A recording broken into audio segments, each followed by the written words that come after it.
ready to automate your trades and potentially boost your profits. Let's dive into how to install and use the Photon trading bot on your PC. First, navigate to the official Photon website. Ensure you are on the correct, legitimate site to avoid any scams. The link is usually in the video description. Next, locate the download section, typically found on the homepage or a dedicated downloads page.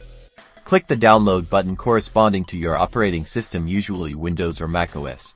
Once the download completes, you'll find the installer file in your downloads folder.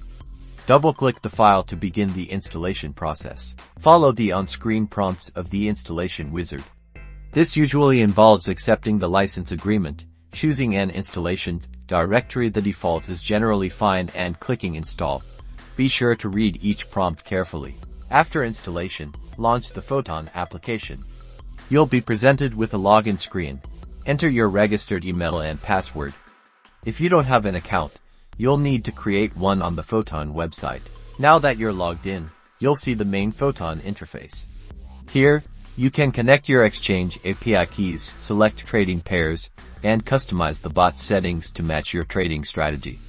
Remember to always test your bot with small amounts first. And that's it. You're now ready to start using Photon on your PC. Explore the settings, experiment with different strategies, and happy trading.